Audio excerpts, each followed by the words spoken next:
Ready. एक statement उनके लिए जो बच्चे अभी भी पूरे वर्ड नहीं लिख पा रहे हैं, अगर 80 पे डिक्टेशन लिख रहे हैं और वो पूरे वर्ड नहीं आ पा रहे, इस कम ड्यूरेशन में कैसे कर सकते हैं। उनके लिए वो सिंपल है, जो कंटेंट आपने तैयार किया हुआ है उसको पहले हाई स्पीड पे लिखो और फिर उसी कंटेंट को 80 पे लिखो। 80 से कम बिल्कुल नहीं लिखना, 80 से कम लिखने की सलाह भी नहीं है, ना एग्ज़ाम होने वाला है, ना उसको मैनेज करना है। 60-70 पे कभी नहीं लिखते अभ्यास, हमेशा 80 से स्टार्ट करते हैं। और अगर आप कंटेंट को उसको 100 पे लिखेंगे फिर 80 पे लिखेंगे तो 80 वाला कंटेंट अच्छा लिख पाएंगे।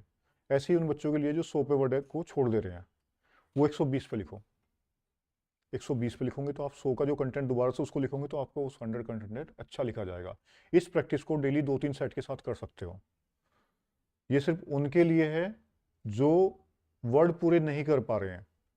जो पूरे कर रहे हैं उनको ऐसा कुछ करने की जरूरत नहीं है, क्योंकि ये सीन कंटेंट हो जाता है, रिपीटेशंस में चीज़ें आसान हो जाती है। उनके लिए सलाह बिल्कुल भी नहीं है। जो परफॉर्मेंस ओके कर रहे हैं, वर्ड पूरे आ रहे हैं, 10-5 वर्ड छूट रहे हैं, लेकिन जिनके लिए वर्ड ज़्यादा छूट रहे हैं उनके लिए एडवाइस है, अगर 100 वर्ड छूट रहे हैं अभी भी, 120 वर्ड 150 वर्ड छूट रहे हैं, मतलब less than more than 40+ word छूट रहे हैं, 50+ छूट रहे हैं, वो ऐसा कर सकते हैं अपने साथ में, ठीक है। लेकिन ये सिर्फ कॉन्फिडेंस को और वर्डों को इंप्रूव करने के लिए है। आपको जो एक्चुअल फेस करना होता है वो अनसीन कंटेंट फेस करना होता है, ठीक है। लिखेंगे पहले हाई पे लिखेंगे फिर लो पे लिखेंगे। कंटेंट अनसीन है, 100 वाला भी और 80 वाला भी आपके लिए। उसके बाद में एक सीन कंटेंट बोलूंगा जो भी एक तरह से अनसीन का ही रूप होता है।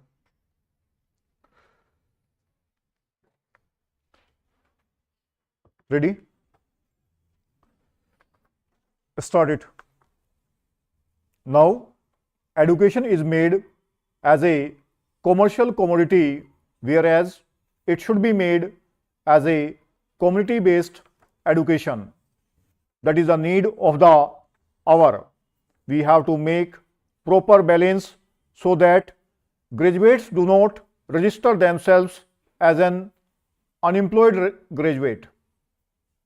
We have also got to check the brain drain so that their intellect can be utilized for the country. We have to see that excellent people are given opportunities in India itself in order to make our country competitive in the world. Many institutions like All India Council of Technical Education are coming up now. Parliament is not having any control over them. I would like to suggest that all the universities and autonomous institutions which are getting the funds from the union government should have representatives from Parliament. Then only can we find out their grievances, and in that way we can help them. In that way we are not interfering politically. I would like to suggest that universities should be modernized so that unnecessary delay in checking papers, declaring results and issuing mark sheets and then certificates are weeded out. The academic councils should also change their colors. Some universities and some deemed universities are not having vice chancellors. These vacancies should be filled up immediately. The new bill should cover all the aspects, including the disputes which are arising between the administration and the professors. This is a 97 years old bill which is now brought by the Honorable Minister to repeal it. I take this opportunity to request the Honorable Minister to grant the Patna University, where Dr. Rajendra Prasad and Jayaprakash Babu studied, a status of Central University. I congratulate the Honorable Minister for having brought this bill to repeal the Indian Universities Act of 1904. In most of the universities, there is no uniformity. In the name of autonomy, they have been looking after their own affairs. Neither the state government, the UGC, nor the union government is looking into the qualitative aspect of the universities. There should also be the qualitative assessment of the teachers. Under the able guidance of the Honorable Minister, it will certainly be possible to set the things right. Most of the universities are starving for fund. Some of the universities are starving even to release the salaries of their employees. So there should be timely release of funds. We believe that this system is good and it continued to be so.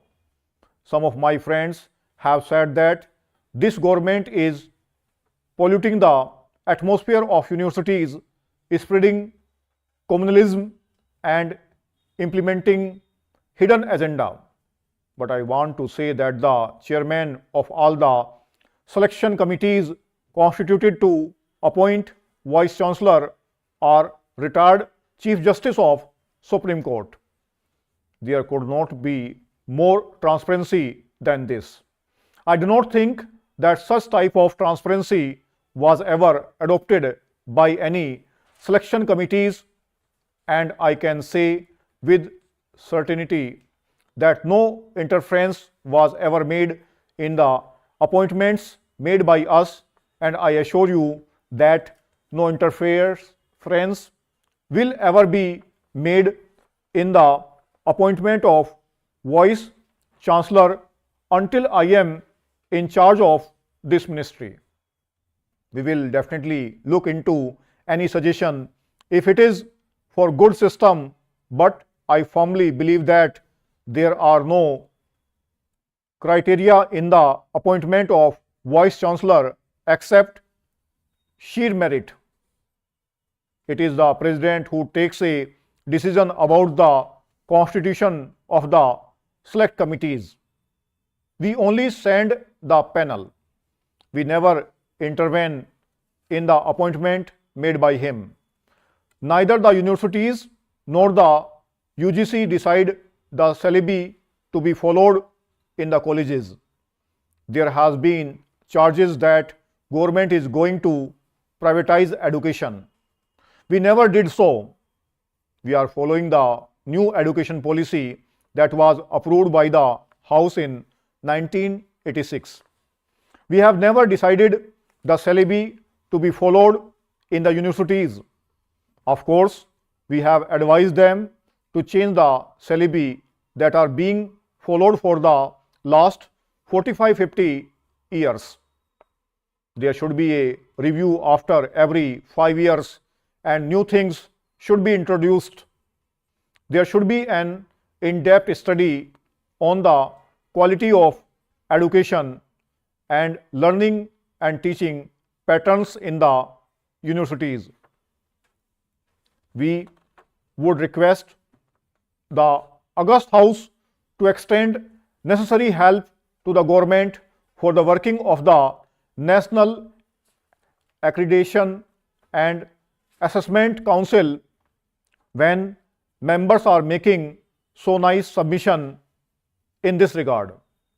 Our educational institutions should be given due respect, and that is possible only when our universities will be of international rating.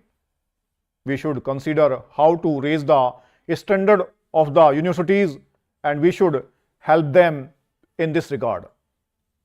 The honorable members should forward their suggestions as to what should be done about accreditation to make it transparent. We will consider those suggestions and, if necessary, adopt them.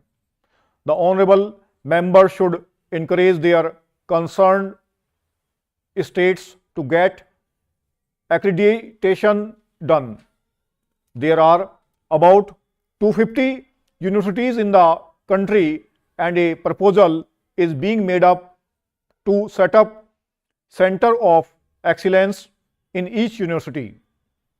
It is not possible for any government to set up such centers in all the universities. We have to sort out those universities which are capable of doing so.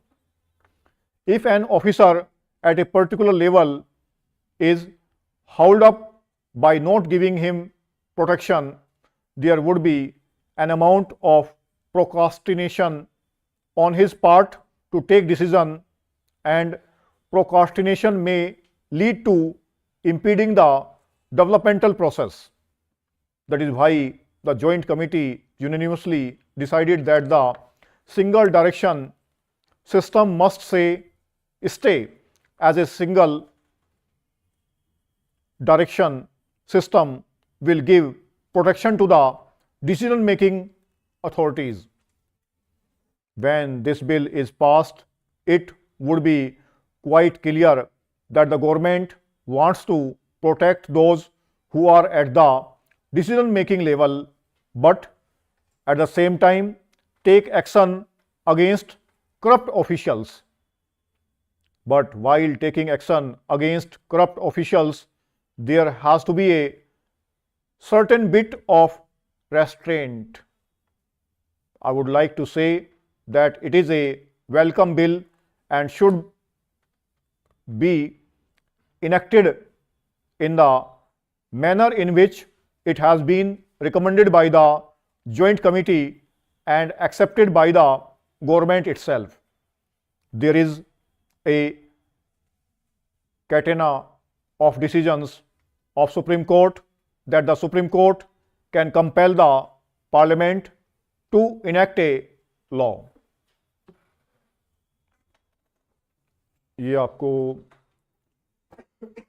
English dictation के नाम से मिलेगा, English dictation test 7 @100.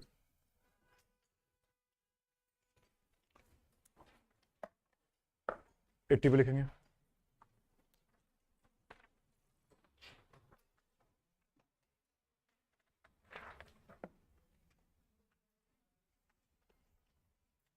Start it. I am indeed very happy to meet you this afternoon.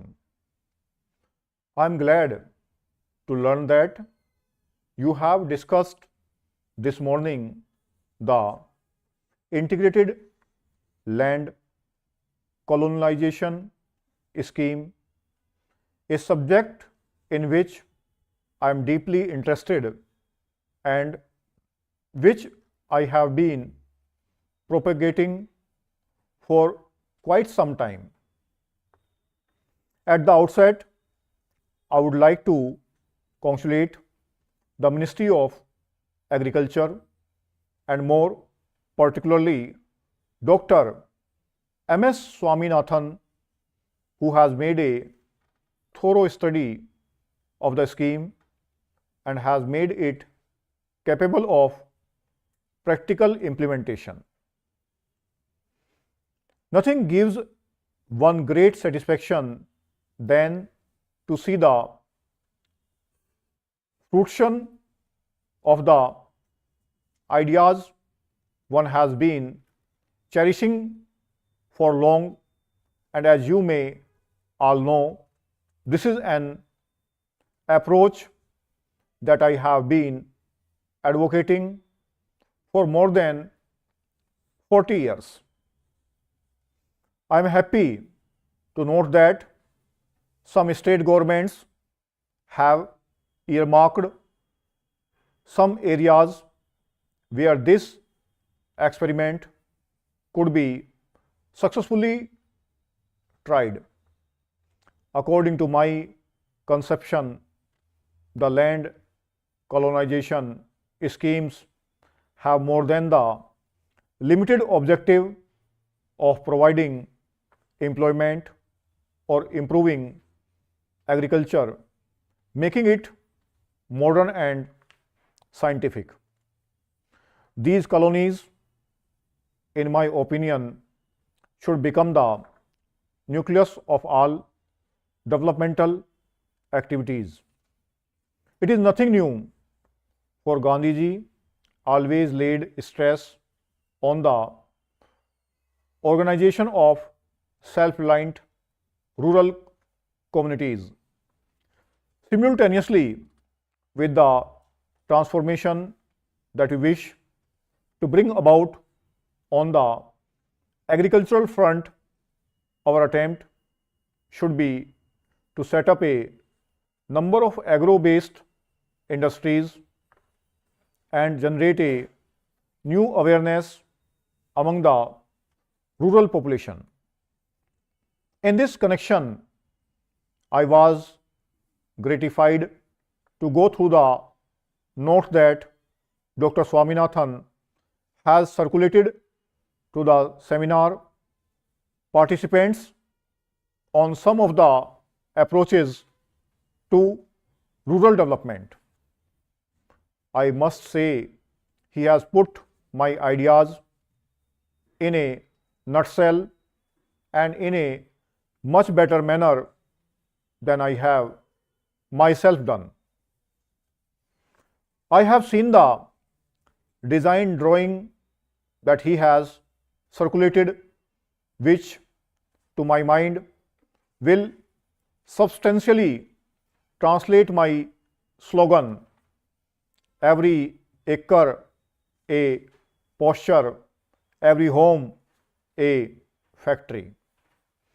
In regard to the reconstruction of our rural economy, which forms the basis of our economic and social life, I would like to mention that while I am not against modernization, we should not forget the age-old experience and knowledge of our farmers, which has come down through centuries.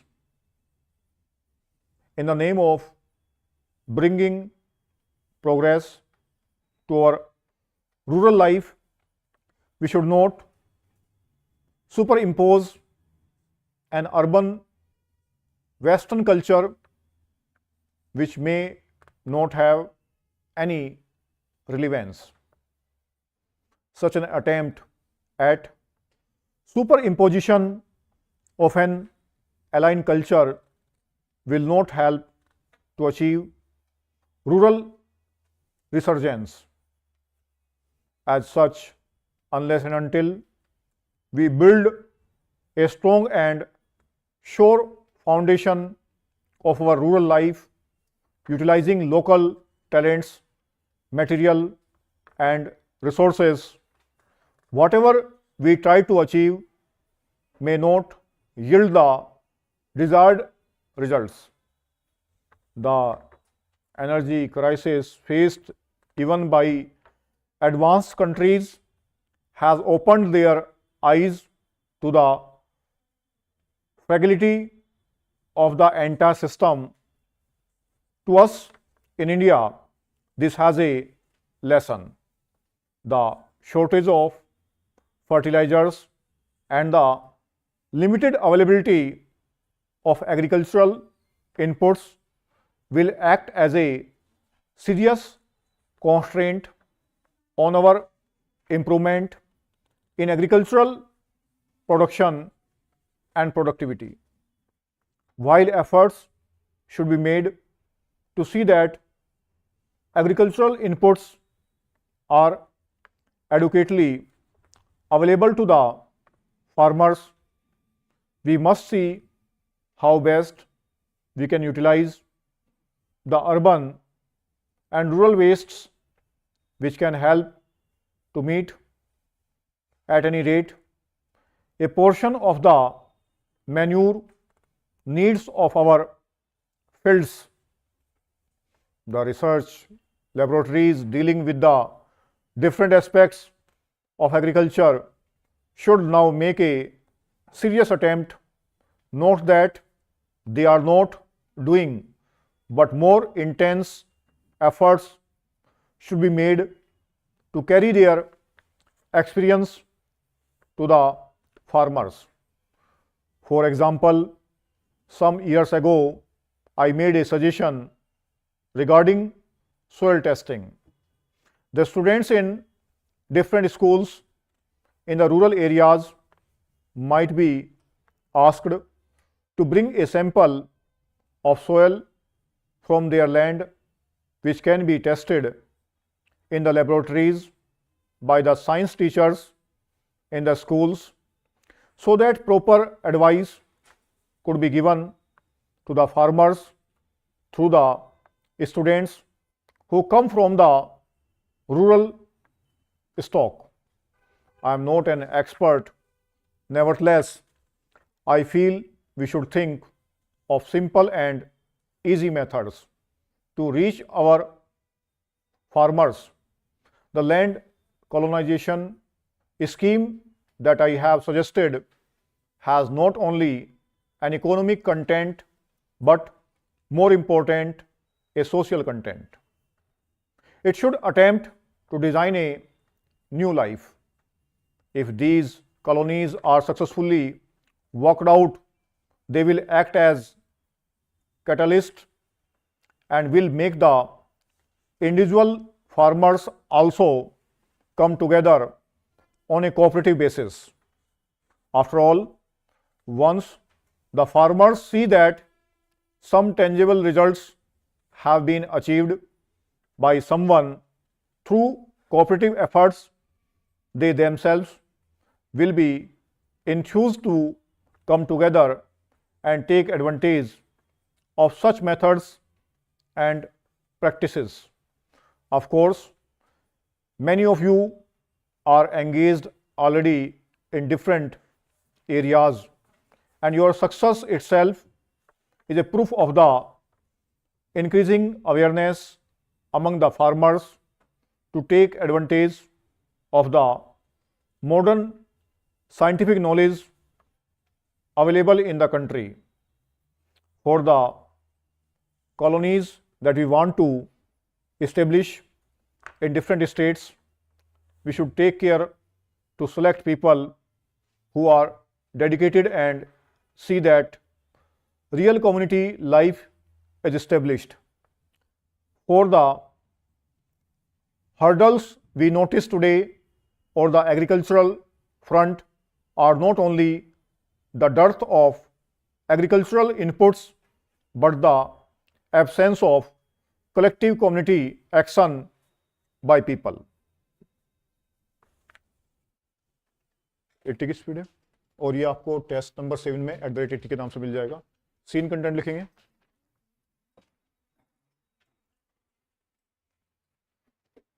English dictation test 7 @80.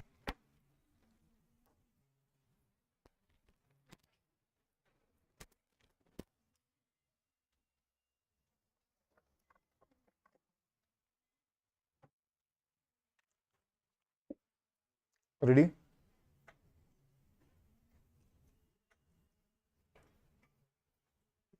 Start it.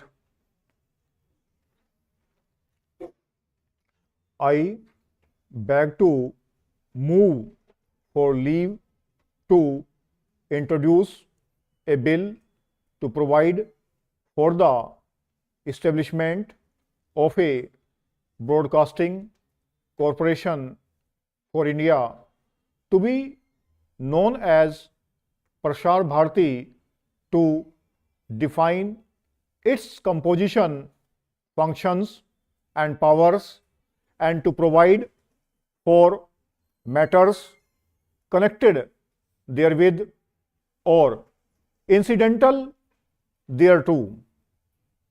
Sir, while seeking the leave of the House to introduce the bill, I have the satisfaction of fulfilling a promise that the National Front had made to the people of the country. We had gone to the people with a manifesto containing a policy declaration to the effect that the National Front government would liberate the electronic media from the control of the government. The roots of this policy are to be found in the universal perception of the important role that radio and television play in the life of our people and the influence that they have come to wield on the development and evolution of our society. Starting from humble beginnings, radio programs have today become available to almost 97% of the population of our country, and even television, which started relatively recently, is now beaming its programs to almost 76% of our population. These two media have therefore become the prime sources for the dissemination of information and for providing education and entertainment to the people.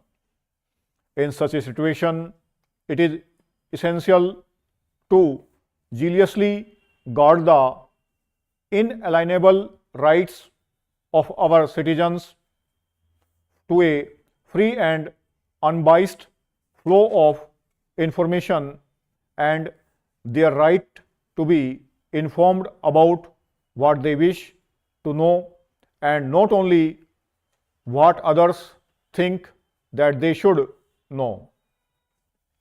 We believe that no matter how enlightened the government is, any control would be definition be an encouragement on this free flow of information and ideas.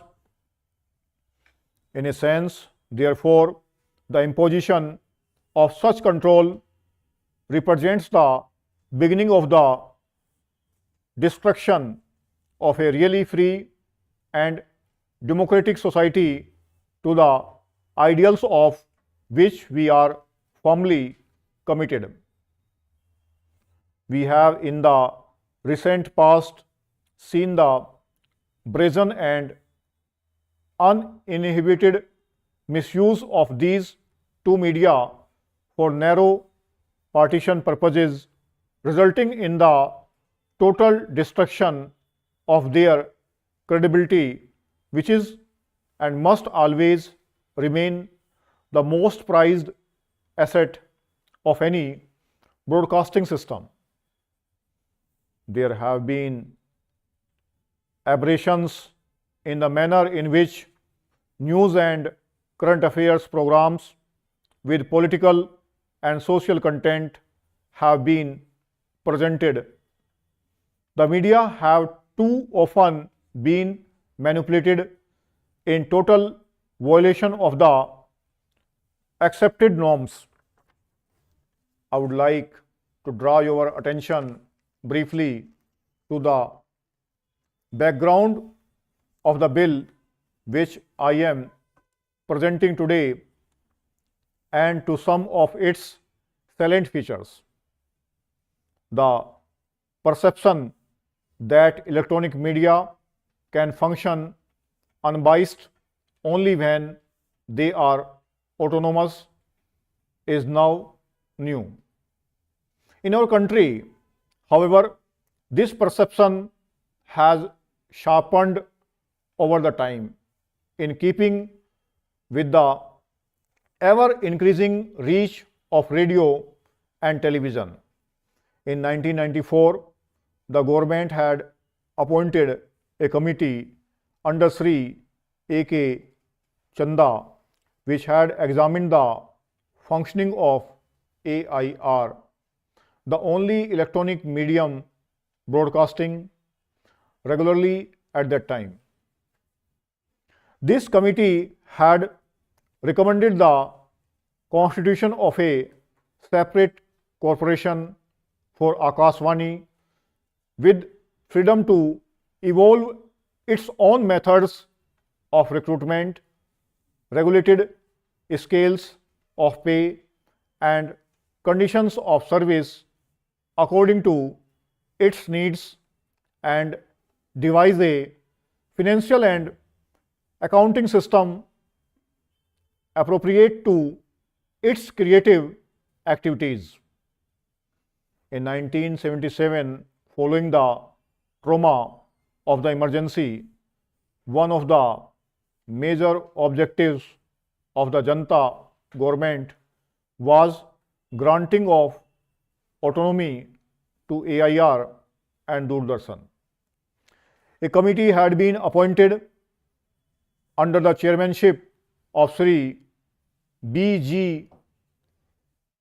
Varghese to examine the functioning of the two media and to make appropriate recommendations.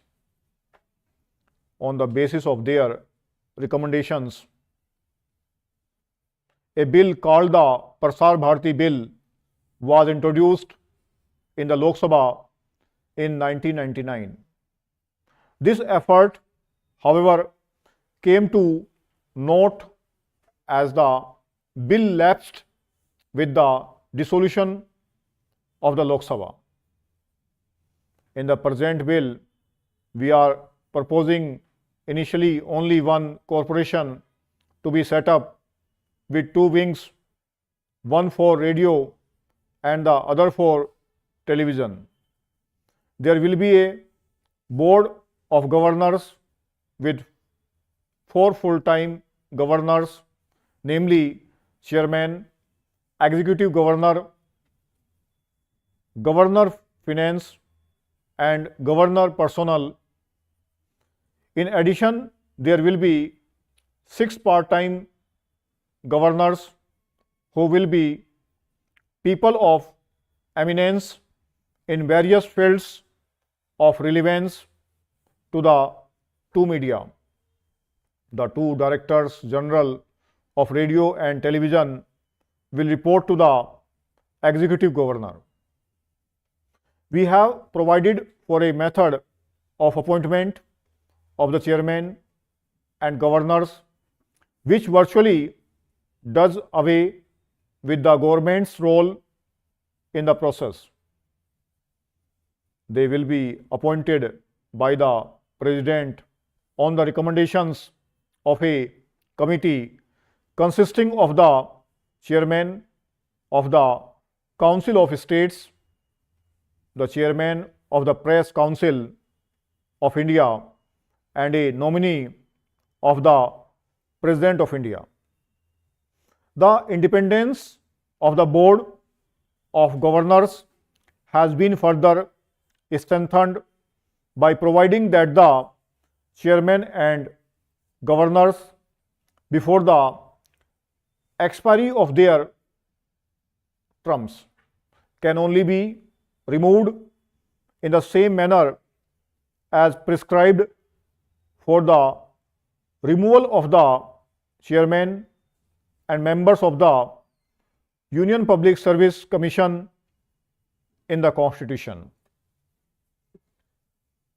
80 की speed है, 840 word है, fluctuation ना के बराबर है, और ये केसी source है, 306 नंबर है. दोनों फाइल मिलेगी आपको सॉफ्टवेयर के अंदर, with comma no comma, choice है आपकी, आप टाइप कर सकते हो.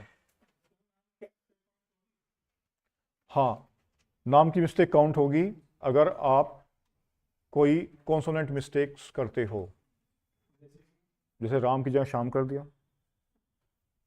लेकिन अगर आप वैसी मिस्टेक करते हो जैसे विभा कोई नाम है, VIB पे छोड़ दिया, BH पे BA लगा दिया, BH लगा दिया, ये दोनों सेम माना जाता है. या VEE लिख दिया I की जगह, तो ठीक माना. प्रॉपर नाउन के केस में अगर वो नाम सेम प्रोनाउंस हो रहा है तो मिस्टेक काउंट नहीं होती. ठीक है. स्पेलिंग मिस्टेक नॉर्मल वर्डों में मानी जाती है.